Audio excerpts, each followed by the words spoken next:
সূরা কাহাফ আল্লাহ রাব্বুল আলামিনের পক্ষ থেকে বান্দাদের জন্য একটি বিশাল বড় প্রাপ্তি এবং নিয়ামত। আজকে আমরা সূরাতুল কাহাফ থেকে 9টা পয়েন্টের আলোকে বিভিন্ন আয়াতের দিক নির্দেশনায় আল্লাহ রাব্বুল আলামিন বান্দাদের জন্য যে সকল বিষয়াবলী এর মধ্যে যুক্ত করেছেন, যে কারণে আমরা এই ফজিলতগুলো যেগুলো বললাম বান্দা পেয়ে থাকে, সেইটার কিছু দিক নির্দেশনা আমরা দেখব।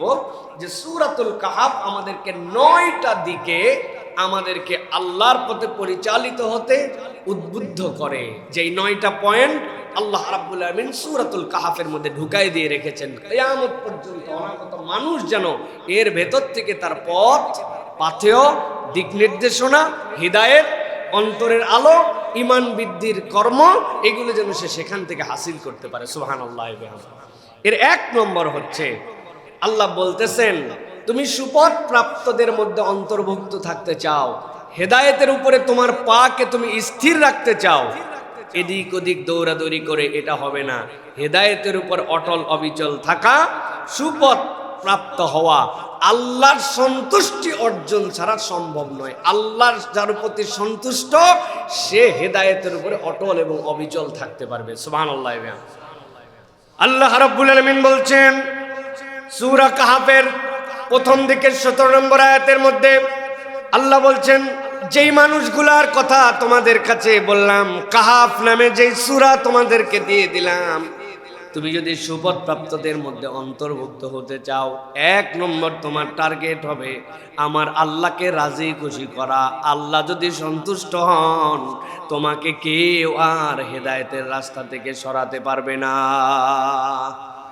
আল্লাহ রাব্বুল আলামিন কুরআনুল কারীমের মধ্যে বলছেন, وَتَرَى الشَّمْسَ إِذَا طَلَعَت تَّزَاوَرُ عَنْ كَهْفِهِمْ ذَاتَ الْيَمِينِ وَإِذَا غَرَبَت تَّقْرِضُهُمْ ذَاتَ الشِّمَالِ। আল্লাহ বলছেন, যেই মানুষগুলা গুহার মধ্যে ছিল, যদি আপনি তাদেরকে দেখতেন বা যদি আপনি দেখতেন, তাহলে দেখবেন ওই মানুষগুলা এমন ভাবে গুহার মধ্যে শুয়ে আছে, তাদেরকে দেখভাল করার মতো কেউ নাই। কিন্তু আল্লাহ রাব্বুল আলামিন এমন ভাবে তাদেরকে শোয়াইছেন, সূর্য যখন উদিত হয় তখন তাদের গুহার ডান পাশ দিয়ে সেটা কেটে চলে যায়, আবার যখন অস্ত যায় তখন সেটা তাদের বাম পাশ দিয়ে কেটে চলে যায়। একটা মানুষের বেঁচে থাকার জন্য, সুস্থ থাকার জন্য, শারীরিকভাবে তার সক্ষম থাকার জন্য সূর্যের আলো তার জন্য জরুরি। সব সময়ের জন্য যদি সে অন্ধকারের মধ্যে থাকে, তাহলে আল্লাহ চাইলে বাঁচাতে পারেন, কিন্তু আল্লাহর সুন্নাহ অনুযায়ী ওই মানুষের সুস্থতার জন্য, একটা জীবিত মানুষের জন্য যা লাগবে, আল্লাহ বলছেন যদিও তাদেরকে ঘুম পাড়ায় দিয়েছেন, যদিও গুহার মধ্যে ঢুকে গেছে, কিন্তু গুহার ম্যানেজমেন্টটাই আল্লাহ এমনভাবে তাদের জন্য করে রেখেছেন, সকালের সূর্যও পায়, বিকালের সূর্যও পায়। আধুনিক ডাক্তারদের বক্তব্য অনুযায়ী সূর্য উদয়ের পর থেকে 40 মিনিট আর সূর্য অস্ত যাওয়ার আগের যে 40 মিনিট, এইটার মধ্যে মানুষের জন্য ক্ষতিকারক রশ্মি ছাড়া মানুষের শরীরের উপযোগী ভিটামিন ডি আল্লাহ তার মধ্যে ঢুকায় রাখছেন। একটা মানুষ যে ওষুধই খাক না কেন, তার শরীরকে সেইটা অ্যাবজর্ব করার মতো, শরীরকে রোগ প্রতিরোধ করে দেওয়ার মতো যে শক্তি সামর্থ্য যেটা লাগে, আল্লাহ এই সময়ের আলোর মধ্যে এটা রাখছেন। আল্লাহ বলছেন ওই মানুষগুলো আমার সন্তুষ্টির জন্য, তারা আল্লাহকে কেবল ভয় করে, তারা ওই কাফের মুশরিকদের তাদের ইলাকে অনুসরণ না করে এক ইলার পথে চলতেছিল, তাদের সুস্থতার জন্য আল্লাহর সন্তুষ্টিতে আল্লাহ ব্যবস্থা করে রেখেছিলেন। আল্লাহ কোরআনুল কারীমের মধ্যে আরো ডিটেইলস করছেন। আল্লাহ বলছেন ওয়াহুম ফি ফাজওয়াতিম মিন, আল্লাহ বলছেন তাদের গুহার প্রশস্ত চত্বরটা এমন ভাবে ভেতর দিকে যেমনই হোক, মুখ দিয়ে আলোটা যখন পড়ে সবার গায়ের উপর দিয়ে চলে যায়। আল্লাহ বলতেছেন যালিকা মিন আয়াতিল্লাহ, আল্লাহ বলছেন এটাই ছিল আল্লাহর পক্ষ থেকে তাদের জন্য নিদর্শন। আল্লাহ এরপরে বলছেন মাইয়াহদিল্লাহু ফাওয়াল মুহতাদ ওয়া মান ইউদ্লিল ফালান তাজিদ লাহু ওয়ালিয়াম মুরশিদা।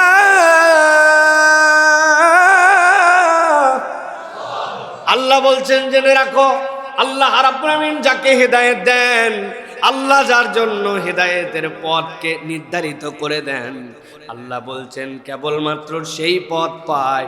আর আল্লাহ রাব্বুল আলামিন যদি কারো জন্য পথ ভ্রষ্ট করে দেন কাউকে, তার আর পথ প্রাপ্তির কোনো সম্ভাবনা নাই।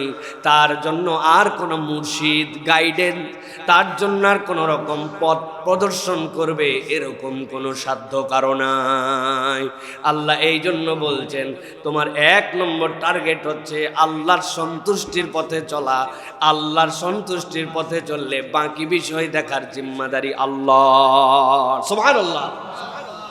খুব ঠান্ডা মাথায় বুঝেন, ওরা কেবল সিদ্ধান্ত নিয়েছিল এক ইলা আল্লাহ ছাড়া কাউকে মানবে না। এরপরে গুহার মধ্যে ঢুকছে, হিসাব করে ঢুকছিল যে গুহাতে সকালের সূর্য ওঠার সময় যেন আমার গায়ে আলো পড়ে, বিকালে যেন বিকালে আলো পড়ে। গুহাটার মুখ যেরকম, ভিতরটা পেটটা অন্যরকম প্রশস্ত। আবার গুহাটা এমনভাবে যে আলো 2 দিক থেকেই পায়। হিসাব কিতাব করে গুহার মধ্যে ঢুকছিল। তো কথা বোঝেন নাই না? আল্লাহ বলছেন কোনো কিছু হিসাব করছিল না, কিন্তু সন্তুষ্ট আল্লাহকে করব ওই মন যদি থাকে, বাকি বিষয়ের জিম্মাদারি আল্লাহর। ভালো করে হিসাব করেন। কামাই রুজিতে আপনার অপশন আসবে, হারাম হালালের সংমিশ্রণ আসবে, অপরচুনিটি অনেকগুলো আপনার সামনে আসবে, পথ এবং পাথেও বিভিন্ন কিছু আসবে। কিন্তু আপনার টার্গেট যদি হয় আমার আল্লাহ যেটাতে খুশি আমি সেটাতে খুশি থাকবো, বাকি দুনিয়া সংকুচিত হয়ে যেতে পারে, কিন্তু ওই দুনিয়ার মধ্যে থেকে আপনার দুনিয়াকে বড় করে দেওয়ার দায়িত্ব দুনিয়ার মালিক আল্লাহর। এটা 1 নম্বর পয়েন্ট। 2 নম্বরে আল্লাহ রাব্বুল আমিন বলতেছেন দুনিয়ার বুকে যদি কেউ সিদ্ধান্ত নেয় আমি আমার ইমানের পথে থাকব, আমার ইমানকে আমি হেফাজত করব, আল্লাহ বলছেন কেউ যদি একবার বলিষ্ঠভাবে সিদ্ধান্ত নেয় আমার ইমান ফার্স্ট প্রায়োরিটি, আল্লাহ বলছেন আমি আল্লাহ তার জন্য জানাই দিলাম তোমার ইমান যদি তোমার ফার্স্ট প্রায়োরিটি হয় আমি আল্লাহ তোমার অভিভাবক হয়ে যাব। সুবহানাল্লাহ। 2 নম্বর শিক্ষাটা আল্লাহ কি বলছেন দেখেন, সূরা কাহাফ 18 নম্বর আয়াতের মধ্যে আল্লাহ তার বর্ণনা দিচ্ছেন, প্রচ্ছন্ন বর্ণনা। আল্লাহ বলছেন ওয়া তাহসাবুহুম আইকাযা ওয়া হুম রুকুদ ওয়া নুকাল্লিবুহুম যাতাল ইয়ামিন ওয়া যাতাশ শিমাল।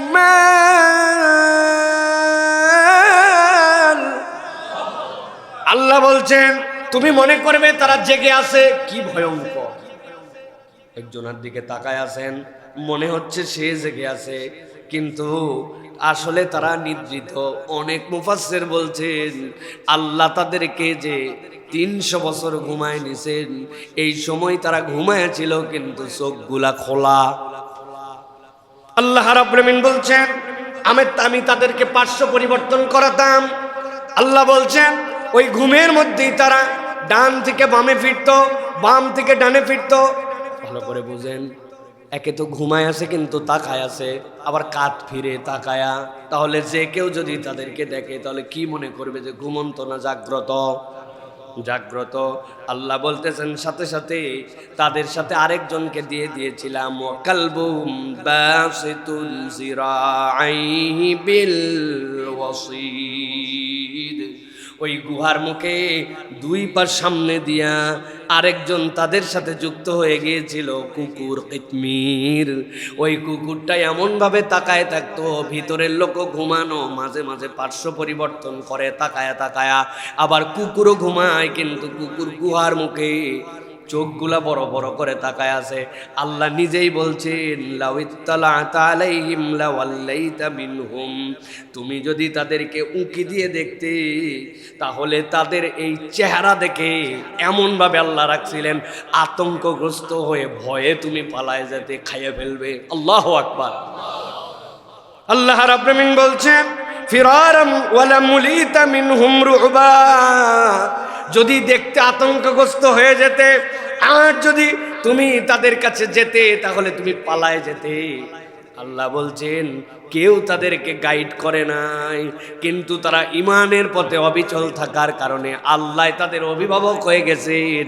কোন চেহারায় তাদেরকে দেখলে ভয় পাবে, কোন পজিশনে শুয়ে থাকলে তাদেরকে মানুষ দেখলে জীবিত ভাববে, কুকুর কিভাবে বসলে মানুষ ঘাবড়ায় যাবে, আল্লাহ সবগুলার দায়িত্ব দিয়েছেন। মুফাসসিররা ব্যাখ্যা করেছেন, যদিও ওই বাদশার লোকেরা তাদেরকে খুঁজতে পাঠিয়েছিল, কথার কথা যদি খুঁজেও পেয়ে যেত, তাদেরকে যদি গুহার মধ্যে ওই অবস্থায় দেখতো, আল্লাহ বলছেন আমি তাদের হালত কেমন বানায় রাখছিলাম, তারা যারাই খুঁজতে আসুক, যত পুরস্কারের নেশায় আসুক না কেন, ওদেরকে দেখলে আতঙ্কগ্রস্ত হতো, ওদের গায়ে টাচ করবে, ওদেরকে ছুঁয়ে দেখবে বা তাদেরকে ক্ষতি করবে, অথবা তাদেরকে ধরে নিয়ে যায় রাজার সামনে হাজির করবে, এই সাধ্য আল্লাহ তাদের হিম্মতওয়ালা কাউকে আর দিতেন না। আল্লাহু আকবার। এই জন্য আল্লাহ রাব্বুল আলামিন দুনিয়ার মানুষকে বলছেন, তুমি কেবল দায়িত্ব ইমানের পথে চলবা, ইমানের পথে অবিচল হয়ে যাওয়া। অভিভাবক কর্ত যদি আল্লাহ নিয়ে নেন, তোমার গেট আপ সেট আপ কেমন হওয়া লাগবে, তোমার চেহারা দেখে অন্য মানুষ কেমনে ভয় পাবে, এইটা কেবলমাত্র আল্লাহ রাব্বুল আলামিন জানেন, আল্লাহ ছাড়া আর কেউ এটা বুঝতে পারবে না। রব্বুল আলামিন এই জন্য ইমানদারের ভিতরে আলাদা একটা পাওয়ার দিয়ে দেন, ওই পাওয়ারের কারণে যারা বেঈমান থাকে তারা ইমানদারের চেহারা দেখলেও ভয় পায়। ইমানদারের চেহারা দেখলেও, আমার জীবনে এরকম ছোট্ট ছোট্ট কিছু অভিজ্ঞতা আছে, আমি এখন পর্যন্ত এগুলো ব্যাখ্যা বের করতে পারি নাই। যখন এই আর্লি লাইফ যেটা আমাদের ছিল, ওই সময় অনেক সময় জজবা বেশি ছিল, দিনের প্রতি আগ্রহ, চলার প্রতি আগ্রহ। এক এক সময় নিয়ত ছিল এরকম যে এই চোখ দিয়ে এক সপ্তাহ টার্গেট করে, তখন ওরকম ভাবে আমরা মোবাইল ব্যবহার করি না, টার্গেট করে এক সপ্তাহ কোনো হারাম জিনিস দেখবো না, কোনো নারীর দিকে কখনো চোখ তুলে তাকাবোই না, 7 দিনের জিহাদ। এরকম সময় পার করছি মাঝে মাঝে আমরা এই লাইফে। আমি হঠাৎ করে এরকমও আছে, আমি রাস্তা দিয়ে হেঁটে যাচ্ছি, একদিন চোখ তুলে কেবল তাকাইছি, তাকানো মাত্র সেই মহিলার চেহারা আমার মনে নেই, কিন্তু কোনো একটা মহিলার দিকে চেহারার চোখ পড়ছে, সেই মহিলা ভয়ে আতঙ্কগ্রস্ত হয়ে, আমি কিছুই বলি নাই, আমি স্বাভাবিকভাবে চলতেছিলাম, সে লাফ দিয়ে রাস্তার থেকে নামে ড্রেন পার করে চলে গেছে। আমি আজ পর্যন্ত বুঝি নাই ভাই আমারে দেখে এরকম কেন করলো। প্রিয় ভাইরা, এটা বাস্তবতা, এটা আল্লাহ রাব্বুল আলামিনের জন্য যদি আপনি নিয়ত করেন যে আমি ইমানের পথে চলবো, আল্লাহ রাব্বুল আলামিন আপনার থেকে বেঈমান বা ইনসাফি অন্য রাস্তা এইগুলা কেমনে সরাবেন আমি বুঝবো না, আল্লাহ রাব্বুল আলামিন এইটা আপনার জন্য পথ বের করে দিবেন। সুবহানাল্লাহ, এটা আল্লাহর চ্যালেঞ্জ। এই জন্য প্রিয় ভাইয়েরা, আল্লাহ বলতেছেন তাদের ব্যাপারে যে তারা ইমানের উপরে চলছে, অভিভাবক হয়েছেন কে? আল্লাহ। 3 নম্বরে আল্লাহ রাব্বুল আলামিন বলছেন, কেউ যদি হেদায়েতের পথে অটল অবিচল থাকতে চায়, মুখের কথাই হবে না যে আমি হেদায়েতের উপর অটল অবিচল আছি, তার জন্য একটা ঔষধ লাগবে। আল্লাহ রাব্বুল আলামিন বলতেছেন, কেউ যদি আল্লাহর হেফাজতে থাকতে চায়, মানুষ বলে না আল্লাহ হাফেজ, আল্লাহ হাফেজ কিনা, আল্লাহ হাফেজ বলি মানে আল্লাহ হেফাজতকারী, কিন্তু আমি আল্লাহর হেফাজতে থাকবো কেমনে? আল্লাহ বলছেন, তুমি যদি আল্লাহর হেফাজতে নিজেকে রাখতে চাও, তোমার একটা ঔষধ খাওয়া লাগবে। তুমি যদি হেদায়েতের উপর অটল অবিচল থাকো, তাহলে তোমার একটা ঔষধ লাগবে। আল্লাহ সূরা কাহাফের মধ্যে সেটা বর্ণনা করতেছেন, ঔষধটা হচ্ছে হালাল খাদ্যের উপরে তোমাকে থাকতে হবে। পেটে যদি হালাল না যায়, পেটে যদি মিশ্রিত খাবার যায়, আল্লাহ বলছেন তুমি আল্লাহর হেফাজতে থাকতে পারবে না। আল্লাহ রাব্বুল আমিন বলছেন, ওই মানুষগুলা যখন উঠলো, ঘুম থেকে জাগ্রত হলো, জিজ্ঞাসা করলো কতক্ষণ ঘুমাইছো? একজন বলল অর্ধেক দিন, আরেকজন বলল না না পুরা দিনই হতে পারে। আল্লাহ বলছেন কিছুই জানো না, 300 আরো অতিরিক্ত 9 বছর আল্লাহ তোমাদেরকে ঘুমাইছে না। তাদের কাছে মনে হয়েছে এক বেলা, ক্ষুধা লাগছে সেই রকম ক্ষুধা। কিন্তু ভালো করে খেয়াল করেন আল্লাহ কোন বাচন ভঙ্গিতে তাদের কথাটুকুকে কোড আনকোড করেছেন। আল্লাহ বলছেন, ফাবাসু আহাদাকুম বিওয়ারিকিকুম হাযিহি ইলাল মাদিনা ফালইয়ানজুর আইয়ুহা আজকা তুআমা। আল্লাহ বলছেন খিদা অনেক, কঠিন খিদা, পাগল হয়ে গেছে ক্ষুধায়, টাকাও আছে তাদের প্রত্যেকের কাছে। একজনকে বলল বাজারের দিকে চলে যাও, বাজারে যাওয়ার পরে খাদ্য সংগ্রহ করে নিয়ে আসো, কিন্তু মনে রেখো ক্ষুধার জ্বালায়, অনেক খাদ্যের আশায় আমাদের অবস্থা বেগতিক, এরকম নেশায় কোনো কিছুতেই তোমাদেরকে যেন মূল পয়েন্ট থেকে দুই দিকে না সরায়। যাবা বাজার করবা, আমাদের জন্য খাদ্য নিয়ে আসবা, তবে দেখবে কোন খাদ্যটা পবিত্র সেই খাবারটা নিয়ে আসো। আল্লাহ কিন্তু হালাল বলেন নাই, আসকা বলেছেন। রসুল প্রেরণের উদ্দেশ্য কি ছিল কম বেশি আমরা জানি। ইয়াতলু আলাইহিম আয়াতি ওয়া ইউযাক্কিহিম, ওই যে তাজকিয়া, ওই সেম শব্দের মাদ্দাগত শব্দটা আল্লাহ এখানে ব্যবহার করেছেন। বান্দা কেবল হালাল নয়, কেবল শুধুমাত্র হালাল নয়, হালালের থেকেও আরেক গ্রেড উপরে পবিত্র খাদ্য যেটা কেবল হালাল নয়, সংমিশ্রণ নয়, আল্লাহ বলছেন সেটা যেন পবিত্র হয়। এরকম খাবারটুকু তোমরা দেখে শুনে নিবা। ক্ষুধার জ্বালায় অনেক সময়ের কষ্টের কারণে যা পাইলাম তাই নিয়ে নিলাম, এরকম নয়। তোমার খাবারটা যেন সর্বোচ্চ পবিত্র হয়। আল্লাহ বলছেন ফালইয়াতিকুম বিরিজকিম মিনহু ওয়ালিয়াতালাত্তাফ ওয়া লা ইউশইরান্না বিকুম আহাদা। আর আল্লাহ বললেন যেই খাবারটা নিয়ে আসবা ওই খাবারের ক্ষেত্রেও পরামর্শ হচ্ছে তোমরা যেন নম্রতা সহ সেই খাবার খাও, আর যেই খাবারটা খাচ্ছ ওই খাবারটা তোমাদের এই খবরটা যেন কোনো কিছুতেই কেউ জানতে না পারে। প্রত্যেকটা পয়েন্টের ব্যাপারে মুফাসসিরের কেরাম ব্যাখ্যা দিয়েছেন নানান পয়েন্টে। হালাল তো হালাল, এর সাথে পবিত্র, পবিত্র তো পবিত্র, খাদ্যের মধ্যে নম্রতা। আমার ছোটবেলার কথা মাঝে মাঝে মনে হয়, আব্বার সাথে বাজারে যাইতাম, সবাই বাজার করার পরে বাজার আলগা নিয়ে আসতো, আমার বাপ বাজারে যাওয়ার সময় বড় বড় দুইটা ব্যাগ নিয়ে যেত, অনেক সময় বস্তা নিয়ে যেত। আমি মহাবিরক্ত, বাজার থেকে তো দেয় ব্যাগ, পলিথিন দেয়, শপিং ব্যাগ দিয়ে, আবার ব্যাগ নিয়ে যাওয়া লাগবে কেন? একদিন আব্বা আমারে বলে, বাবারে যেই খাবারটা আমি নিয়ে আসতেছি, আমার বাড়ি বড়, আমাদের সংসার বড়, আমার 2 লিটারের তেল লাগে, আমার বাড়ি বড়র জন্য আমি 2-4 কেজি মাছ কিনি। মানুষ একটা কপি কিনে, কিন্তু আমরা 17-18 জনের পরিবার, আমাদের মিনিমাম 4টা কপি ছাড়া আমাদের হয় না। আমি নিয়ে আসতেছি, আমার টাকা দিয়ে কিনতেছি, আমি বাজার নিয়ে আসতেছি, কিন্তু একটা মানুষ যে একটা কপি কেনার হয়তো সামর্থ্য নাই, তার কষ্ট হতে পারে। ওই মানুষটা দেখলে তার মনের মধ্যে একটা কষ্ট লাগতে পারে যে বাপরে বাপ, এরা 4টা কপি কিনছে, 2 কেজি তেল নিয়ে গেছে, 5 কেজির মাছ নিয়ে যাচ্ছে। আগে বাড়িতে নিয়ে এসে মাছ কাটা হতো, আস্ত নিয়ে আসা হতো। আব্বার বক্তব্য ছিল এই আয়াতে কারিমের আলোকে যে খাবার তো খাবেই খাবে, ওই খাবারের সাথে নম্রতার সম্পর্ক, মানে আমার কেনাকাটা দেখেও যেন কেউ কষ্ট না পায়, ওই রকম ভাবে তোমার বাজারের ক্ষেত্রে হিসাব করা লাগবে। আল্লাহ রাব্বুল আলামিন এই জন্য বলছেন আইয়ুহা আজকা তুআমান ফালিয়াতিকুম বিরিজকিম মিন ওয়ালিয়াতালাত্তাফ ওয়া লা ইউশইরান্না বিকুম আহাদা। আল্লাহ বান্দাকে জানাচ্ছেন, বান্দা তুমি হেদায়েতের উপর অটল অবিচল যদি থাকতে চাও, আল্লাহর হেফাজতে যদি থাকতে চাও, হালাল খাবার কোনো বিকল্প নাই। হালাল খাদ্য ভক্ষণ করা, এটা হচ্ছে হেদায়েতের উপর অটল অবিচল থাকার শর্ত। প্রিয় ভাইরা, আমি আল্লাহর কাছে বারবার দোয়া করতেছি, আল্লাহ তুমি আমাকে হেদায়েতের উপর রাখো, আল্লাহ তুমি আমাকে ঈমানের উপর রাখো, কিন্তু খাবার ক্ষেত্রে আমার হালাল হারামের বাছ বিচার নেই। খাবার হারাম মানে এরকম না শুয়োরের গোশত খালি হারাম, এরকম না। হারাম কামাই দিয়া হালাল মুরগি কিনলেও সেটা হারাম হয়। চুরি করে বিসমিল্লাহ বলে জবাই করলে তো জায়েজ হয়, তাই না? আবার যদি মেহমানকে খাওয়ানোই দিন, ইমাম সাহেবকে, তাহলে তো আরো ডবল সওয়াব, কাটাকাটি না। খবরদার, খুব সাবধান প্রিয় ভাইরা। ওই যে গল্প করছিল না, একজন চুরি করে কুরবানি দিছে, কুরবানি দেওয়ার পর বলছে এটা তো মহা গুনাহ। কই গাধা, চুরি করা গুনাহ, কুরবানি দেওয়া সওয়াব, গোশত খাওয়া ফাও। এখন আমাদের অবস্থা এরকম হয়ে গেছে, হারাম কামাই করে মসজিদে দান করে দিচ্ছি, হারাম কামাই করে সাদাকা করে দিচ্ছি। এরকম কোন ইসলাম আমাদের জন্য ঈমান এবং হেদায়েতের উপর অচল অবিচল রাখবে, ইসলাম আমাদেরকে শিক্ষা দেয় না। বি কেয়ারফুল, আমার ফাঁকি দিচ্ছি কাজে, ফাঁকি দিয়ে আমি পারিশ্রমিক ঠিকঠাক মতো নিয়ে নিচ্ছি, তাহলে আমার জন্য সেটা হালাল হচ্ছে না। বি কেয়ারফুল, এটা নিজের প্রজন্ম ধ্বংস হয়ে যাবে। বাচ্চা কাচ্চা মানুষ হয় না, বলে না কথা শোনে না, মানুষ হয় না, বকে গেল, এরকম কেন হয়ে গেল? হালাল হারামের বিচারটা খুব করতে হবে। তালেব ইলমদের জন্য খুব জরুরি।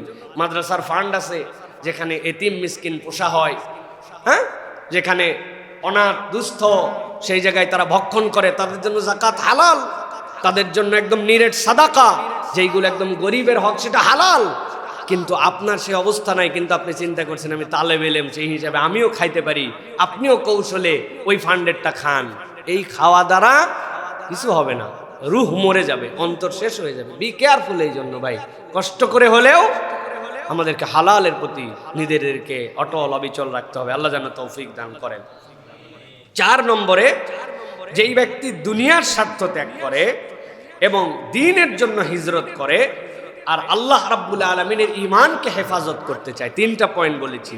দুনিয়ার স্বার্থ ত্যাগ করে দিছি, 2 নম্বর দ্বীনের হেফাজত আমার মূল মাকসুদ, ঈমানের পথে চলবো, এইটা যদি আমার আশা হয় তাহলে রাস্তা বের করে দেওয়ার দায়িত্ব আল্লাহ। সুবহানাল্লাহ বলেন। আল্লাহ রাব্বুল আলামিন বলছেন, ওয়া ইয ইতাযালতুমুহুম ওয়া মা ইয়াবুদুনা ইল্লাল্লাহ ফাআউ ইলাল কাহফি ইয়ানশুর লাকুম রাব্বুকুম মির রাহমাতিহি ওয়া ইউহাইয়ি লাকুম মিন আমরিকুম মিরফাকা। আল্লাহ বলছেন, তোমরা যখন তাদের গৃহ থেকে পৃথক হয়ে গেলে, মানে তোমরা নিয়ত করলে আমরা আর বাড়িতে থাকবো না, এই জায়গায় থাকলে তো আমাদেরকে ইসলামের প্রতি চলতে দিবে না, ইমানের প্রতি চলতে দিবে না। আল্লাহ রাব্বুল আলামিনের পরিবর্তে যারা অন্যের ইবাদত করে তাদের থেকে তারা আলাদা হয়ে যাবে। আল্লাহ বলছেন তারপরে তারা গুহাতে আশ্রয় গ্রহণ করে। সিদ্ধান্ত ছিল 2টা, আল্লাহ ছাড়া করে ইবাদত করব না, আর আমাদেরকে যাদের সাথে রাখা হয়েছে এই মানুষগুলা সবাই আল্লাহ দ্রোহী, রব্বুল আলামিনের কে অনুসরণ করে না, আমি তাদের থেকে আলাদা হয়ে গেলাম, আশ্রয় গ্রহণ করলো গুহাতে। আল্লাহ বলছেন, মনে করতেছো দুনিয়ার এত বড় জায়গা, নিজের বাড়ি, নিজের সাম্রাজ্য, নিজের পরিধি সবগুলা তুর করে তোমরা তো দেখলে ছোট্ট একটু জায়গায় আসলে, একটা বাড়ির তুলনায় গুহা বড় না ছোট? ওই সাম্রাজ্যের তুলনায় এই জায়গাটা ওই কয়টা মানুষের জন্য বড় না ছোট? একজন মানুষের জন্যই কঠিন হয়। সেখানে আল্লাহ বলতেছেন গুহাকে আশ্রয় গ্রহণ করে নিলে, আল্লাহ বলতেছেন ইয়ানশুর লাকুম রাব্বুকুম মির রাহমাতিহি ওয়া ইউহাইয়ি লাকুম মিন আমরিকুম মিরফাকা। তোমরা সব বাদ দিয়ে ছোট্ট জায়গায় আশ্রয় গ্রহণ করেছ, কিন্তু জেনে রাখো জায়গা ছোট হলে হবে কি, আল্লাহ তোমাদের জন্য তার রহমতকে প্রশস্ত করে দিলেন। সুবহানাল্লাহ। কেবল রহমতকে প্রশস্ত করলেন না, আল্লাহ বলতেছেন তোমাদের কাজকে আল্লাহ এমন ভাবে পছন্দ করলেন। আল্লাহর ভাষাটা কত সুন্দর। আল্লাহ বলছেন ওয়াইহুয়াইলাকুম মিন আমরিকুম মিরফাকা। আল্লাহ বলছেন তোমাদের কাজগুলাকে আল্লাহ রাব্বুল আলামিন এমন ভাবে কবুল করে নিলেন। বুঝেন, ভালো করে ঠান্ডা মাথায় বুঝেন। আল্লাহ তোমাদের কাজগুলাকে এমন ভাবে কবুল করে নিলেন, তোমাদের এই কাজগুলাকে কিয়ামত পর্যন্ত মানুষের জন্য ফলপ্রসূ বানায় দিলেন। সুবহানাল্লাহ বাড়ির যায় বলেন। হ্যাঁ, আচ্ছা বলেন তো, এরা এই যে ঘুমায় ছিল 300 বছর প্লাস, কি কি কাজ করছিল ঘুমায়া? না বুঝে কিন্তু বলা যাবে না। আল্লাহ বলতেছেন তোমাদের কাজকে আল্লাহ ফলপ্রসূ বানায় দিলেন। ভালো করে বুঝেন, 300 বছর ঘুমায় আছেন, নিজের ইচ্ছায় কায় তো ফিরে না, আল্লাহ কাত ফিরায়, খায় না দায় না, কিচ্ছু করে না, নামাজ কালাম তো পড়ছে ঘুমের মধ্যে, ঠিক কিনা? দান সাদাকা তো ঠিকঠাক মতো করছে, কেবলমাত্র ঘুমায় ছিল। আল্লাহ বলছেন আল্লাহর সন্তুষ্টির জন্য ঘুমায় থাকাকেই আল্লাহ এমন কাজ হিসাবে গ্রহণ করেছেন, কিয়ামত পর্যন্ত মানুষ তাদের এই ঘটনা থেকে শিক্ষা নিবে। এটাই হচ্ছে আল্লাহর দেওয়া দান। সুবহানাল্লাহ। ঘুমকে আল্লাহ কাজ হিসাবে কবুল করছেন। তোরা ঘুমায় থাকছিস, আর কিয়ামত পর্যন্ত খতিবরা, ইমামরা, কিয়ামত পর্যন্ত বক্তারা, কোরআনের মুফাসসিররা তোদের ওই ঘুমানোর বৃত্তান্ত লিখবে কোটি কোটি পৃষ্ঠা। সুবহানাল্লাহ। আল্লাহ বলতেছেন যে দুনিয়ার স্বার্থ ত্যাগ করে দিনের পথে চলার জন্য ঈমানকে গ্রহণ করে নিয়ে তুমি যদি চলতে পারো, আল্লাহ কিভাবে তোমাকে কবুল করবে না তুমি হিসাব মিলাতে পারবে না। ওরা শুয়ে থাকছে 300 বছর, আর আলোচনা হবে কিয়ামত পর্যন্ত। সুবহানাল্লাহ বলেন। আল্লাহ ইন্ডিকেশন দিচ্ছেন এই জন্য, আল্লাহ এই জন্য বলছেন যে ওয়াই ইলাকুম মিন আমরিকুম মিরফাকা, তোমাদের কাজকে আল্লাহ রাব্বুল আলামিন ফলপ্রসূ করার ব্যবস্থা করবেন। এটা আল্লাহর দায়িত্ব, তোমাদের দায়িত্ব ঘুমাও। সুবহানাল্লাহি ওয়া বিহামদিহি। প্রিয় ভাইরা, এই জন্য এগুলোর মধ্যে পাওয়ার আছে। এই যে বলছি যে এই সূরার ফজিলত কি, আপনার ঈমানকে বাড়িয়ে দিবে, আপনার উদ্বিগ্নতা দূর করে দিবে, মনের মধ্যে প্রশান্তি দিয়ে দিবে। এই খালি ঝরঝরায় পড়লে না, একবার ঝরঝরায় পড়বেন, একবার অর্থসহ পড়বেন, একবার ছোট্ট ছোট্ট ফুটনোট দেখে পড়বেন, একবার বিভিন্ন তাফসীর থেকে আবার এটা পড়বেন। একই জিনিস প্রতি সপ্তাহে পড়ে আপনি এইরকম বেনিফিটেড হচ্ছেন, কেবলমাত্র তেলাওয়াত না। এই জন্য রাসূলুল্লাহ সাল্লাল্লাহু আলাইহি ওয়াসাল্লাম বলেছেন প্রথম 10 আয়াত মুখস্থ আর শেষে বলছেন পড়া। এই দুইটার দ্বারা বোঝা যায় শুরু আছে শেষ আছে। এই পুরা সূরা তার মধ্যে এমন ঈমানের নূর ঢুকায় দিবে, দাজ্জালের মতো ফিতনাতে ওই বান্দার পা হড়কায় যাবে না। সুবহানাল্লাহ। 5 নম্বরে আল্লাহ রাব্বুল আলামিন বলছেন ওই মানুষগুলোর থেকে তোমাদের জন্য কি শিক্ষা। আল্লাহর উপরে কেউ যদি ভরসা করে তাহলে তার বাচন ভঙ্গি পরিবর্তন হয়ে যাবে। আল্লাহ বলছেন ভবিষ্যতের পরিকল্পনা, ভবিষ্যতের কাজের ক্ষেত্রে তার তখন অ্যাটিটিউডটা ভিন্ন হবে। আল্লাহ বলছেন আল্লাহর প্রতি সাহায্য কামনা না করে ওই বান্দা ভবিষ্যতের কোনো কথা বলবে না।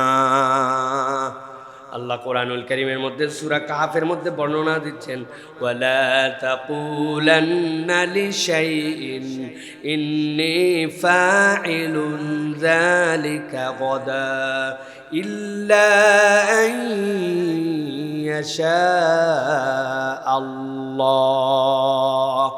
আল্লাহ রাব্বুল আলামিন বলছেন যদি কাজের বিষয় আপনার আসে যেখানে ভবিষ্যৎ সংশ্লিষ্ট, খবরদার খবরদার আপনি বলবেন না আমি আগামীকালকে করব, বরং বলেন যদি আল্লাহ ইচ্ছা করে তাহলে সম্ভব। আল্লাহর ইচ্ছা ব্যতি রেখে, ইনশাআল্লাহ ব্যতি রেখে কখনো আমি করব এই কথা বলা যাবে না। সুবহানাল্লাহ। আল্লাহ নবী করিম সাল্লাল্লাহু আলাইহি ওয়াসাল্লামকে বিরাট শিক্ষা দিয়েছেন। ওহী আসার কথা, সে আশা ওহীকে আল্লাহ স্থগিত রাখছেন। আল্লাহ রাসূল সাল্লাল্লাহু আলাইহি ওয়াসাল্লামকে প্র্যাকটিক্যাল শিক্ষা দিয়ে দিয়েছেন। অতএব ঈমানদার যখনই ভবিষ্যৎ নিয়ে কোনো কথা বলবে, আগামীর পরিকল্পনা করবে, সে ইনশাআল্লাহ আল্লাহর ইচ্ছা ছাড়া সম্ভব নয় এই তাওয়াক্কুলটা হৃদয়ের মধ্যে গেঁথে নিবে। এটা কেবল মুখের কথা হবে না, এটা তার বাস্তবসম্মত কথা হবে। অনেক মানুষ সফলতার গল্প শোনায়, কিভাবে সফল হয়েছেন, ওরে বাবারে বাবা এই সময় এই প্রজেক্ট করছিলাম, তারপরে এই পরিকল্পনা নিয়েছিলাম, আমার বাপ আমার জন্য এই জমি কিনে রেখে গিয়েছিল, এই সেই অনেক কিছু বলে ক্রেডিটটার ভাব এরকম হয় যে যেন আমার পরিকল্পনাতেই, আমার ইচ্ছাতেই, আমার মতো করে হয়েছিল। কিন্তু আল্লাহ বলছেন না, প্রকৃত ঈমানদার এই কথা বলবে না। সে ইনিশিয়েটিভ নিবে, বুদ্ধি নিবে, কর্মপদ্ধতি তার থাকবে, কিন্তু বলবে আল্লাহর ইচ্ছা ব্যতীত এটা সম্ভব নয়। আল্লাহ রাব্বুল আলামিনের ইচ্ছার কাছে নিজেকে সমর্পণ করে দেওয়া, এটা হবে ওই বান্দাদের জন্য অন্যতম একটা গুণাগুণ। আপনাদের কাছে এর আগে গল্প করেছি কিনা মনে নাই, গাইবান্ধায় আমাদের এক ভাই আছেন, আমাদের বন্ধু মানুষ, খুবই আমাকে মদিনার বন্ধু বলে সম্বোধন করেন উনি। মদিনায় ওনার সাথে পরিচয় হয়েছিল।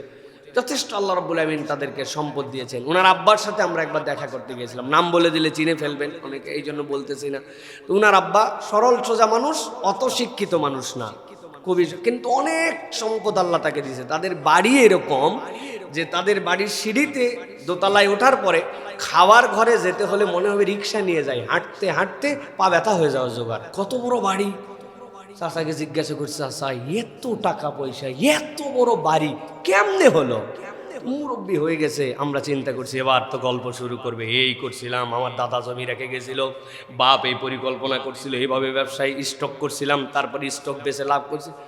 উনি বলল, বাপ এগুলো তো আমার না, আমি, আমার বাপ বলছিল তাহাজ্জুদের নামাজ পড়বি, আমি তাহাজ্জুদের নামাজ পড়ে আল্লাহ খালি বলতাম আল্লাহ তুই আমার বড় লোক বানাই দে, আল্লাহ আল্লাহ আমাকে দিয়ে দিছে।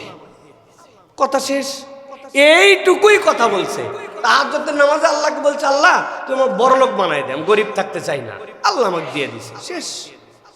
বাড়ি যে এত বড়, বলে এত বড় বাড়ি তো করতে চাইনি, প্রথমে বাড়ি বানাইছি, পিছনের বাড়িওয়ালা বাড়ি বেচবে, বাড়ি নিয়েছি, জোড়া দিয়ে দিছি, তারপরে বাড়িওয়ালা আবার বেচবে, চিন্তা করলাম আবার ওই বাড়িতে আলাদা যাব, আবার জোড়া দিছি, এরকম 5 বাড়ি জোড়া দিয়ে একটু বড় হয়ে গেছে বাবা।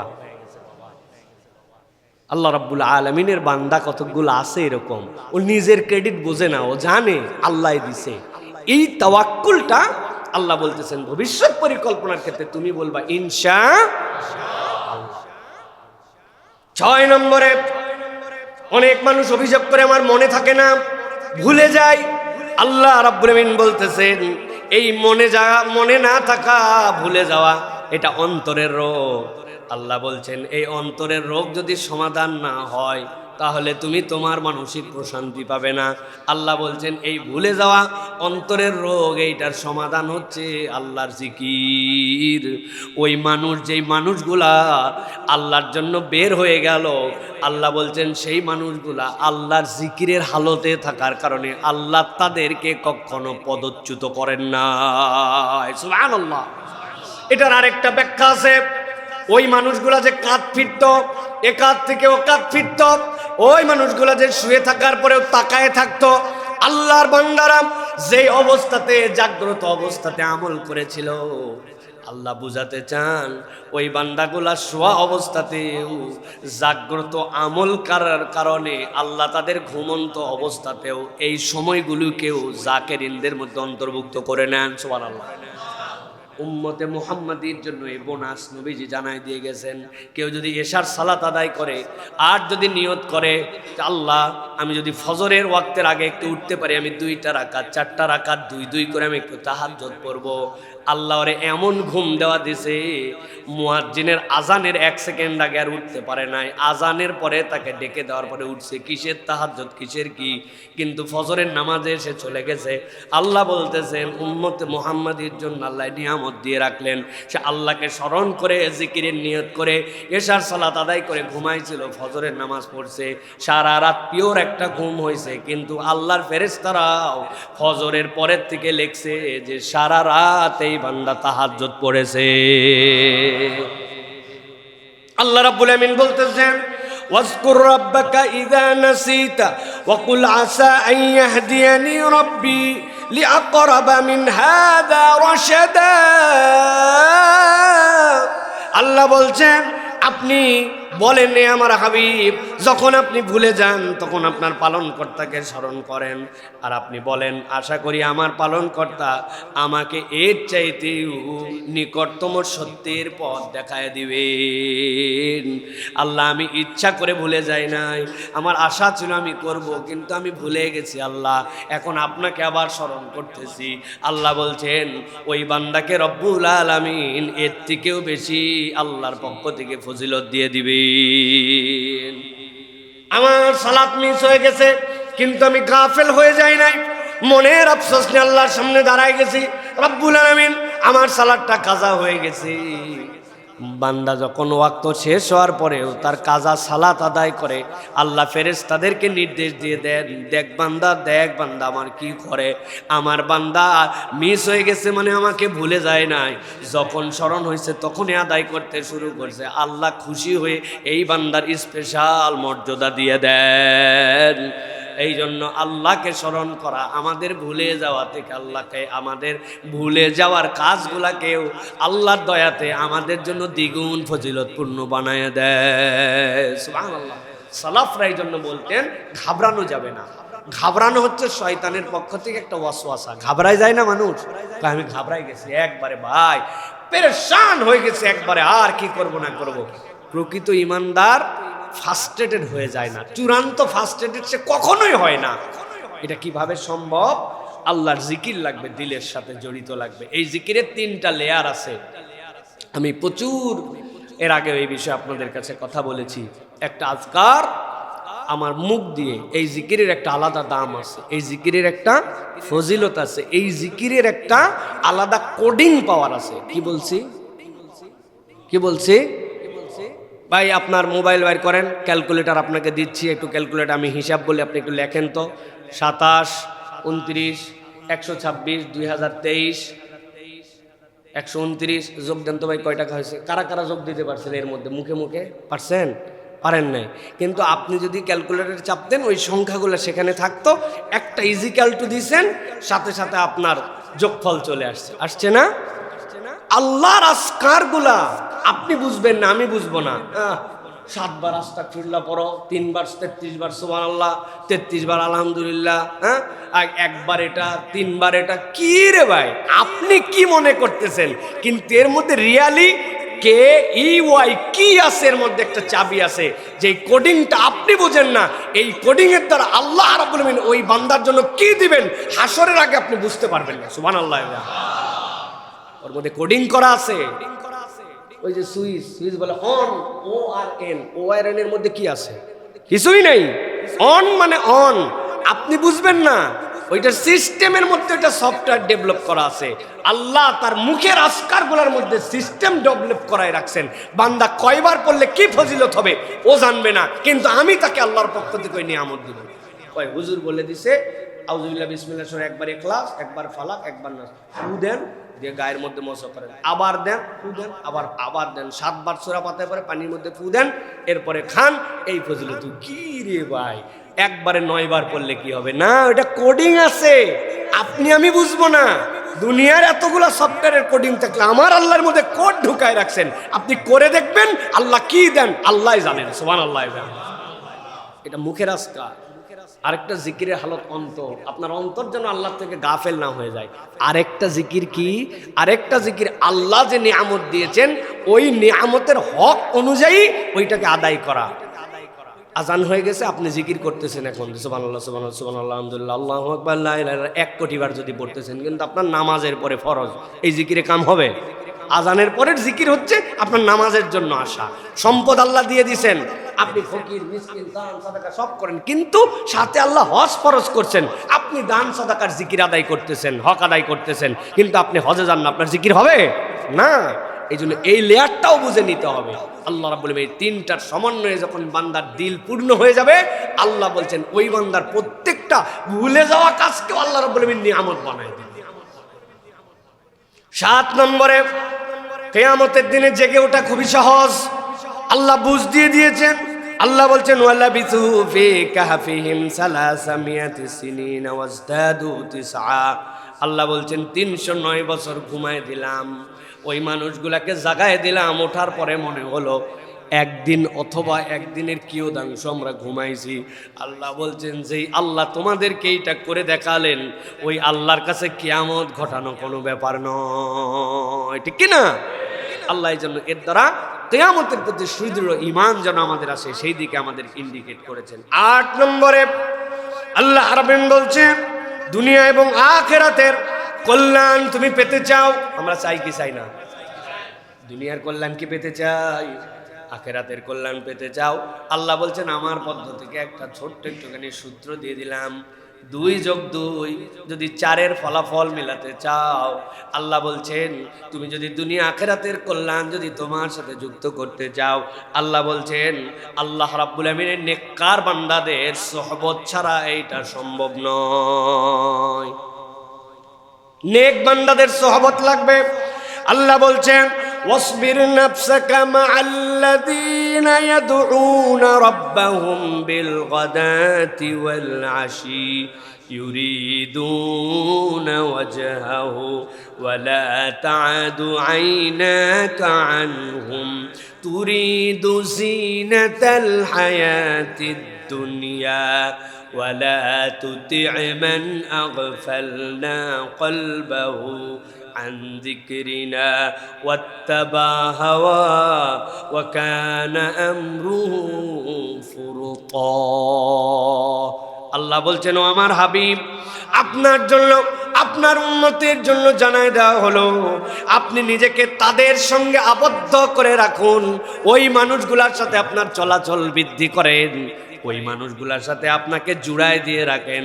আপনার বেস্ট সম্পর্ক বলতে তারাই আপনার সাথে সম্পর্কিত হবে। কারা? তারা যারা সকাল এবং সন্ধ্যায় আল্লাহর সন্তুষ্টির জন্য আল্লাহ রাব্বুল আলামিনের রেজামন্দির উদ্দেশ্যে আহ্বান করে, আল্লাহর জিকিরের সাথে নিজেকে সম্পর্ক রাখে। আল্লাহ বলতেছেন, আর যারা নিজের পার্থিব দুনিয়ার সৌন্দর্য প্রত্যাশা করে, সৌন্দর্য কামনা করে, সেখান থেকে নিজেদের দৃষ্টি ফিরিয়ে নেয়, আল্লাহ রাব্বুল আমিন বলতেছেন যাদের চরিত্র এরকম হবে তাদের সাথে সম্পর্ক থাকবে না, কিন্তু সম্পর্ক থাকবে তাদের সাথে যারা সকাল সন্ধ্যা আল্লাহকে ভালোবাসে আর পার্থিব দুনিয়ার মোহর দিক থেকে নিজেকে চেহারাগুলাকে ফিরায়া আল্লাহর রাজি খুশির দিকে চলে। আল্লাহ বলছেন ওয়াসবির নাফসাকা, আপনি আপনার আত্মাকে তাদের সাথে জুড়াইয়া দেন। সুবহানাল্লাহ। এমন পরিবেশে আপনি যান যেখানে খালি দুনিয়ার আলাপ, খালি দুনিয়ার আলাপ। অমুক বাড়িতে গেছে, যাওয়ার পরে এমন বর্ণনা দেখেছে, এমন তার অবকাঠামো, এমন তার ফার্নিচার, নিজের বাড়ির সোফা নিজের কাছে ভালো লাগে না, আছে না নাই? নিজের হাতের অর্নামেন্টস তখন মহিলার আর পছন্দ হয় না, কারণ তারটা তার চোখ এমন জায়গায় নিয়ে গেছে। আধুনিক দুনিয়ার দিকে তাকায় দেখেন, আধুনিক দুনিয়া আপনাকে কেবল বিলাস, কেবলমাত্র কে কার থেকে বেশি সৌন্দর্যের বহি প্রকাশ করতে পারবে এইটার পিছনে লাগায় দিছে, ঠিক কিনা? আল্লাহ বলছেন এই জন্য দুনিয়ার পার্থিব জীবনের সৌন্দর্য কামনা করে, তাদের দুনিয়ার পার্থিব জীবনের সৌন্দর্য কামনা করে না, এরকম লোক যারা, তাদের থেকে আপনার দৃষ্টিকে আপনি যেন ফিরায় নিবেন না। আল্লাহ বলছেন ওই মানুষগুলার সাথে আপনার দিল জুড়ায় দেন যেই মানুষগুলা রবের সন্তুষ্টি অর্জনের জন্য নিজেদেরকে উৎসর্গিত করেছে। সুবহানাল্লাহ। এরপর আল্লাহ রাব্বুল আমিন বলছেন আর তিন ধরনের মানুষের সাথে আপনার সম্পর্কই থাকবে না। কয় ধরন? যারা ঘুমায় গেছেন তারা কথা বলবেন না, জেগে থাকলে কথা বলেন। কয় ধরন? আল্লাহ রাব্বুল আমিন বলছেন ওয়ালা তুতি' মান আগফালনা কলবাহু, এক নম্বরে তাদের সাথে আপনি সম্পর্ক করবেন না যারা নিজেদেরকে গাফেল করে দিয়েছে আল্লাহর স্মরণ থেকে, আল্লাহর জিকিরের সাথে তাদের কোনো সম্পর্ক নেই। রাগ রাগ, নামাজ কালাম রোজা ঈমান আমল রাগ, এগুলো পরে দেখা যাবে। এখন আল্লাহর দয়ায় ওই বান্দা নিজের ইচ্ছা মতো চলে। আল্লাহ বলছেন যাদের সাথে আল্লাহর স্মরণ নাই তাদের সাথে আপনার সম্পর্ক থাকবে না। দুই নম্বরে ওয়াত্তাবা হাওয়া, যারা নিজের নফসকে ইলা বানায় নিছে, মন পছন্দ জীবন চালায়, তার যা ভালো লাগে সে তাই করে, তার সাথে আপনার সম্পর্ক থাকবে না। তিন নম্বরে ওয়া কানা আমরুহু ফুরতা, যারা নিজেদের কার্যকলাপে সীমা অতিক্রম করে ফেলেছে, সীমা লঙ্ঘনকারীদের সাথে আপনার সম্পর্ক নাই। আমার কথা নয়, এই আয়াতের ব্যাখ্যায় মুফাসসিররা ব্যাখ্যা করেছেন, ফুকাহায়ে কেরামের রিওয়ায়াত দিয়া স্পষ্ট ফাসেক যদি কেউ হয়, আল্লাহ যা করতে বলেছেন নিজের সামর্থ্য থাকার পরেও সে ফাসেক, সেই প্রকাশ্য গুনাহ করে, এই রকম ব্যক্তির সাথে ইমানদারের বন্ধুত্ব হবে না। ফাসেক মানে কি আপনি জানেন? এরকম মিথ্যা কথা বলে, র্যান্ডম আছেন এরকম লোক। তো তারপরে আমি চিনে জেনেও তার সাথে মেলামেশা করি, ও গিবত গিল্লা করে বেড়ায়, আপনি 100% শিওর তার কোনো কারণ নাই, দাড়ি কাটে বেড়ায়, স্পষ্ট ফাসেক। আল্লাহ বলছেন এদের সাথে তোমার সম্পর্ক থাকবে না। আমার কথা নয়, আপনি তাফসীর পড়ে দেখবেন, আমি আপনাকে রেফারেন্স বলে দিচ্ছি। সূরা কাহাফ 28 নম্বর আয়াত, মারিফুল কোরআন, মুফতি মোহাম্মদ শফি রহমতুল্লাহ আলাইহি কি লিখেছেন, জাস্ট একদম বাড়ির কাছে তাফসীর আপনারা পড়ে দেখবেন। ওয়া কানা আমরুহু ফুরুতা, আল্লাহর স্পষ্ট অবাধ্যতা করে। যাকাতের হকদার, যাকাত দেয় না। নামাজ পড়তে পারে ইচ্ছা মতো, নামাজ পড়লে পড়ে, না পড়লে না পড়ে। উনার বউকে উনি পর্দা করাতে পারে, উনি করায় না, স্পষ্ট ফাসেক। আল্লাহ বলছেন এদের সাথে ইমানদারের সম্পর্ক থাকবে না, হৃদ্যতা থাকবে না। থাকবে এজ এ মুসলিম মুমিন, সে তো আর কাফের হয়ে যায় নাই, কিন্তু সে তার ভুলকে আমলে নেয় না, খেয়াল খুশি মতো চলাচল করে। আল্লাহ বলছেন তার সাথে তোমার সম্পর্ক রাখবে না। রসুল আপনার সাথে সম্পর্ক রাখবেন, এদের সাথে চললে আপনার ইমানের মধ্যে দুর্বলতা আসবে। তার এই পাপের কারণে তার প্রতি বিরক্তি প্রকাশ করতে আল্লাহ বলেছেন, ঘৃণা নয়, বিরক্তি থাকবে আপনার। চলবেন সমাজবদ্ধভাবে, কিন্তু আপনার বিরক্তি নিয়ে চলতে হবে। এটা কেন করতে হবে? আল্লাহ বলতেছেন যে দুনিয়া আখিরাতের কল্যাণ পেতে চাইলে তোমাকে এই স্ট্র্যাটেজি ফলো করতে হবে। এখানে কোনো পণ্ডিতি করার কোনো জায়গা নাই, মাথা খাটানোর কোনো জায়গা নাই। সর্বশেষ 9 নম্বরে গুরুত্বপূর্ণ আনন্দদায়ক পয়েন্ট আল্লাহ সূরা কাহাফের দ্বারা আপনাকে আমাকে বুঝাচ্ছেন, জ্ঞান অর্জন যদি করতে চায় ভিন্ন ভিন্ন রকমের জ্ঞান যদি তার ভিতরে নিতে চায়, সফর ছাড়া কোনো জ্ঞান অর্জন হয় না। যার মধ্যে হরকত নাই, আমাদের এক ওস্তাদ বলতেন তার মধ্যে বরকত নাই। হরকত মানে কি? নড়াচড়া। হরকত না থাকলে আমাদের ওস্তাদ বলে হরকত যত বরকত তত। আল্লাহ কোরআনুল কারীমের মধ্যে বলছেন, ওয়াইয ক্বালা মূসা লিফাতাহ, মূসা আলাইহিস সালামের একটু বয়স হয়েছিল, কিন্তু সঙ্গী ছিল যুবক, সাথে একজন খাদেম নিছেন। মূসা আলাইহিস সালাম নেওয়ার পরে আল্লাহ রাব্বুল আমিন বলতেছেন, মূসা তার সঙ্গীকে বলল, শোনো, একটা দায়িত্ব দিয়ে দিচ্ছি। কি দায়িত্ব? মূসা আলাইহিস সালাম বলছেন, হাত্তা আবলুগা মাজমাআল বাহরাইনি আও আমদিয়া হুকবা, আমাদের এই পথ চলা চলতেই থাকবে যতক্ষণ না দুই সমুদ্রের সঙ্গম স্থল আমরা পাই। হয় পাইছি, না হলে যুগ যুগ চলবো। কিন্তু আল্লাহ বলছেন একজন জ্ঞানী আছে, তাকে খুঁজতে হবে। সুবহানাল্লাহ বলবেন না? নবীরা কোনো কথা আবেগ দিয়ে বলেন নাই। নবীরা যেই কথা বলতেছেন ওহীর আলোকে বলতেছেন। একটু অনুরোধ এই জন্য করছি, খালি অনুবাদ করেন না, এগুলার একটু ভিতরে ঢুকে ঢুকে পড়েন। হুকুবা মানে কি? আল্লাহর নবী বলতেছেন আমি যুগ যুগ চলবো, তারপরেও জ্ঞানের পথ আমার জন্য যেটা উন্মোচিত হয়েছে, আমি ওই জ্ঞানের শেষ জায়গায় আমি যেয়ে দেখব। আল্লাহ রাব্বুল আমিন বলতেছেন, ফালাম্মা বালাগা মাজমা বাইনিহিমা নাসিয়া হুতাহুমা, যখন ওই দুই সমুদ্রের সঙ্গমস্থলে পৌঁছায় গেল, কিন্তু মাছের কথা ভুলে গেল। বলে দিয়েছিলেন এই জায়গায় আসার পরে কিন্তু আমাদের কাছে একটা ভাজা মাছ আছে, কিন্তু আল্লাহ রাব্বুল আমিন এমন যোগ্যতা দিবেন, আমরা পৌঁছানো মাত্র সে একটা ক্যানেলের মতো বের করবে, একাই ক্যানেল, মাছ তো জীবিতই হবে না, সে তার নড়াচড়া দিয়ে ক্যানেল বের করে সমুদ্রে চলে যাবে। ওই জায়গায় কিন্তু বলবে ওই জায়গায় ওই বেটা আছে। কিন্তু দুইজন ভুলে গেলেন। আল্লাহ রাব্বুল আমিন বলছেন, ফাত্তাকাযা সাবিলাহু ফিল বাহরি সারাবা, অতঃপর সমুদ্রের সুড়ঙ্গ পথ সৃষ্টি করে মাছ তো মাছের মতো নেমে চলে গেছে। কিন্তু এই বেটা তো বলে নাই মূসা আলাইহিস সালামকে। মূসা আলাইহিস সালাম ছোটা, কোনো ডান বাম তাকানো নাই, দৌড় দৌড় দৌড়। অনেক হাঁটার পরে উনি বলতেছেন, ফালাম্মা জাওয়াজা ক্বালা লিফাতাহু আতিনা গাদানা, যখন অনেক হাঁটছেন, হাঁটতে হাঁটতে ক্লান্ত হয়ে যুবককে বললেন, আর পারতেছি না, আমাদের ক্লান্তি চলে আসছে, এখন আমার খাবার দাও, নাস্তা দাও আমার। সাথে সাথে যেই কথা বলছেন, লাকাদ লাকিনা মিন সাফারিনা হাযা নাসাবা, আমরা তো আমাদের সফরে পরিশ্রান্ত হয়ে পড়েছি। সে বলল, কই মাছ? এ তো বহুত পিছনে, যেখানে একবার একটু দাঁড়াইছিলেন ইস্তেনজা করার জন্য গেছিল, ওখানেই তো চলে গেছে, মাছ বলতে ভুলে গেছি। সুবহানাল্লাহ। মূল আলোচ্য বিষয় অনেক আছে, কিন্তু এখানে মূল বিষয় হচ্ছে আল্লাহ বলতেছেন ক্লান্ত হয়ে গেছে। আল্লাহ ভুলাই দিয়েছেন কেন, সেটা আল্লাহ রাব্বুল আমিন এটার মধ্যে ইশারা দিয়েছেন। যদি ভুলে না যেত তাহলে এটা প্রমাণ হতো না যে তিনি জ্ঞান অন্বেষণের জন্য ছুটতেছেন। যেই পর্যন্ত যাইয়া আমার মাছ উন্মোচিত হয়ে গেছে, আমি তো ওইখানেই থামলেই জ্ঞানী লোককে খুঁজে পাবো। কিন্তু আল্লাহ ভুল করায় আরো হাঁটাইছেন। উনি যে বলছেন আমি যুগ যুগ হাঁটবো, হাঁটতে হাঁটতে শেষে যাই আল্লাহ মনে করাইছেন, আবার ব্যাক করাইছেন।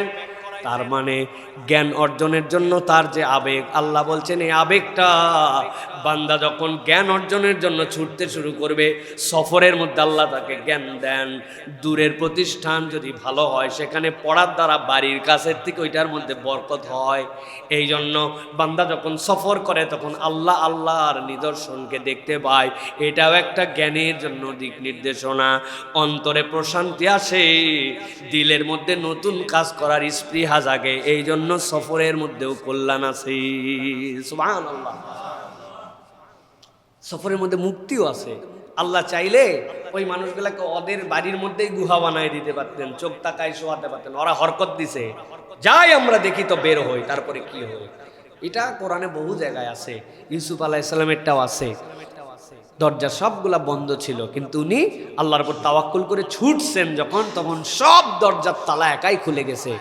আল্লাহ এটা সব জায়গায় দেখিয়েছেন। এই জন্য প্রিয় ভাইয়েরা, জ্ঞান অর্জনের জন্য সফর করা উচিত এবং নিয়ত করব যখন যেখানে সফর করি, আল্লাহ এখান থেকে উপকারী জ্ঞান আমাকে দাও। আমাদের সফর অবশ্য ভিন্ন, আমাদের এক্সকারশন যেগুলা, পিকনিক যেগুলা, এইগুলার পিকনিক নাই, এইগুলা সব আমাদের জন্য নাপাকি হয়ে গেছে। যে বেটা 5 ওয়াক্ত নামাজ পড়ে এও পিকনিকে গেলে নামাজ বাদ দেয়, যে জিন্দগিতে গান শোনে না এও বাসের মধ্যে বড় বড় ডেস্ক বক্স তুলে ঢিষ্টি ঢিষ্টি ঢিষ্টি ঢিষ্টি করতে করতে পিকনিকে যায়, আছে না নাই? এইগুলোর থেকে আমাদেরকে বেঁচে থাকার জন্য চেষ্টা করতে হবে। আল্লাহ রাব্বুল আলামিন যেন আমাদেরকে বোঝার তৌফিক দান করেন। সামারি করি আবার, সুপথ প্রাপ্তি এবং হেদায়েতের পথে অটল অবিচল থাকা। আল্লাহ বলছেন আল্লাহর সন্তুষ্টি লাগবে। নিজের ইমানকে হেফাজত করতে চাইলে, আল্লাহর অভিভাবকত্বে যদি কেউ নিজেকে নিতে চায়, আল্লাহ রাব্বুল আমিন বলতেছেন আল্লাহ তাকে হেফাজত করার দায়িত্ব নিয়ে নেবেন। 3 নম্বরে যেটা বলেছি, হেদায়েতের পথে অবিচল, আল্লাহর পথে নিজেকে রাখতে চাইলে হালাল খাদ্য খেতে হবে। 4 নম্বরে বলেছি দুনিয়ার স্বার্থ ত্যাগ করা, আল্লাহ রাব্বুল আলামিনের দ্বীনের পথে চলা। ঈমানকে যদি কেউ গোপন করেও আল্লাহর দিকে আগাতে চায়, আল্লাহ রাব্বুল আলামিন তার জন্য পথ বের করে দিবেন। আল্লাহর উপর ভরসা, ভবিষ্যতের সকল কাজ তার জন্য কি লাগবে? ইনশাআল্লাহ। এরপরে বলেছি মনে না থাকা, ভুলে যাওয়া, অন্তরের রোগ দূর করতে চাইলে আল্লাহর জিকির লাগবে। এরপরে কিয়ামতের পুনরুত্থান কোনো কঠিন বিষয় নয়, আল্লাহ সহজে এটা আমাদেরকে দেখিয়েছেন। 8 নম্বরে বলেছি দুনিয়া আখিরাতের কল্যাণ পেতে চাইলে আল্লাহর প্রিয় বান্দাদের, ভালো মানুষদের সহবত লাগবে। সহবত ছাড়া হয় না। বাজে বন্ধুর সাথে ঘুরবেন আর মনে করবেন আমি বিরাট আল্লাহর ওলি হয়ে বের হয়ে যাব, সম্ভব নয়। 9 নম্বরে যেটা বলেছি সেটা হচ্ছে সফর আমাদের জন্য ইলম অর্জনের পথকে সুগম করে এবং আল্লাহর নিদর্শন আমাদেরকে দেখায়। অতএব বৈধ সফর হলে সেখানে আমাদের জন্য যাওয়া উচিত।